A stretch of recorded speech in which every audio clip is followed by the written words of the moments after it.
I hope you enjoyed yesterday's video with Jeff Van Gundy. I know it didn't disappoint you because what a teacher, and the stuff that he gave us.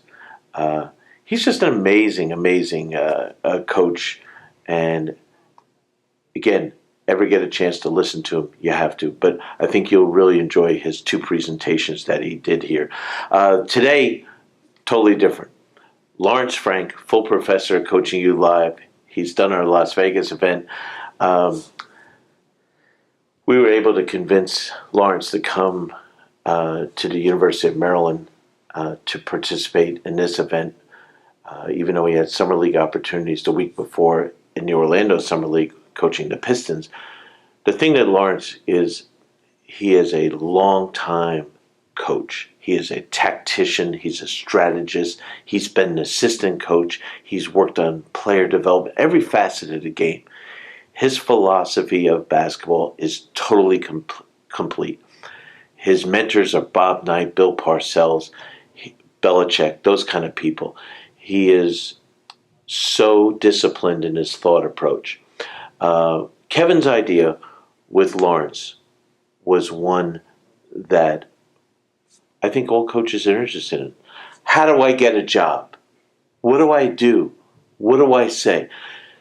The hour-and-a-half presentation that he did about getting a job were things that in 40 years of coaching I have never heard, gave me incredible ideas, and said, wow, have I missed a boat.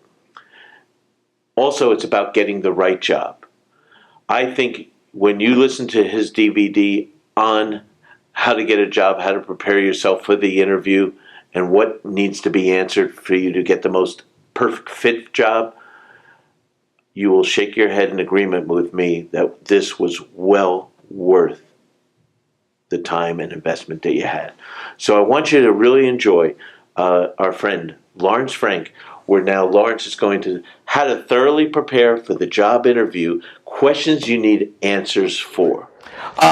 So basically what I want to discuss, the real topic should be the interview process and how to get rejected by virtually every team but one, okay? That really should be the title, okay?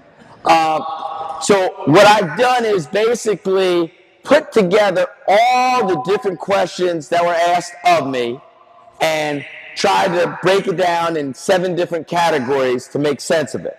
So I don't want to make this so much about, hey, you're interviewing for a job next week, here it goes. These are, to me, are questions, and I'll give you some of my thoughts with it, questions that I think you have to have an answer for. Something that I did when I was fired, I had a lot of free time, okay, is I put together a book, okay, several books of my philosophy on virtually every different aspect of the job. Because, look, we all believe what we believe. It's always evolving. We're always learning. For me personally, it's one thing to verbalize it. It's tougher when you have to put it on paper. Because now you have to be more concise with your thoughts. You have to be more clear with your thoughts. It really helped me. And so the reason I say it is a lot of these questions I think will help you, because I know it helped me in terms of just kind of putting your philosophy into action. So with the interview process, first things first is it's always a privilege just to get an interview. Whether you get the job or not, if you have an opportunity to interview, that in itself is a blessing, okay? Before the interview process, doing your due diligence before you even step in their doors. So Kevin talked about he can have a coaching clinic 3-4 days a week, okay? Before you ever interview, okay? And I'm going to talk NBA terms. You can make the analogy for collegiate, high school, junior college, whatever level you're at. The background of the owner, whether it's the AD, the president, okay? What is his deal? Both from a business standpoint, where has he made his money? Family standpoint, what are the core values of his company? Okay, again, make the appropriate analogies for an AD or president. Okay. The general manager, his background. And when you get into the background of the general manager, what have been his previous hires and why have they worked and why haven't they worked? What has he supported and what is he intolerable of? When most of the GMs, former players. What was his playing career like?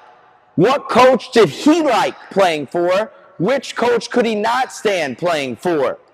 Okay. What was he like as a player? What was he like as a teammate? What's he like as an executive? The assistant general manager. Because the GM, when he interviews you, more times than not, he's going to have a guy he leans on. Well, what's his background? All right. What helped me, I had a great advantage. When I got fired, I had people look at me and say, man, if you could do it, anyone could do it. So I've had a lot of people who have looked out for me. The day I got fired, New York Jets, who've always been very good to me, said, Lawrence, we have an office and an assistant for you anytime you want. So I wound up going over there a little bit. I didn't use it a lot. But the other thing I said is this. Your research will help you do it. We'll help you do it. Think about this. They have nothing invested, but you need information on the general manager, GM, president. We'll help you pull it. Okay? Talk about, again, giving. Okay? Now it's on me. You have to give it back. That's part of the growth. So knowing those key figures and what their background. Core values of the organization. Who are the key decision makers? Who has influence over the key decision makers? This sounds a lot like recruiting, doesn't it, for college coaches? A lot like recruiting. Do you know anyone in the organization? Do you know anyone who knows in terms of really knows and connect with the key decision makers in the organization? I think you try to gather as much info from those that you trust. Okay, so, for example, you're interviewing with a team. First thing I'm going to do is I'm going to call the coach that was fired. Okay, talk to him. I'm going to talk to his staff because I want to hear everything first from their viewpoint, the good, the bad. The second thing I'm going to ask them is, help me and evaluate their personnel. Give me your thoughts on it, strengths, weaknesses. Then the next question I would ask, how does the general manager see those guys? Maybe in a very much different light. Okay? I think you just have to acquire all that. Okay, now, when you get fired as a head coach, a lot of different feelings and emotions go through. So there is a little bit of a jaded bias thing.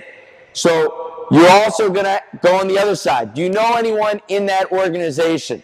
Okay? Whether it's a scout, okay, a college scout, the advanced scout, maybe you know an assistant GM, you have a relationship with them, calling them, picking their brain as well, just to put all this together. Questions that I thought were valuable, okay? How does the general manager perceive, one, the current state of their team, their roster, the past coaches? What's his vision for the future of the team? Are they a rebuilding team? Are they a team in transition? Are they a team that's ready to win right now? Do they want to be a developmental team in terms of just go young? What is his philosophy?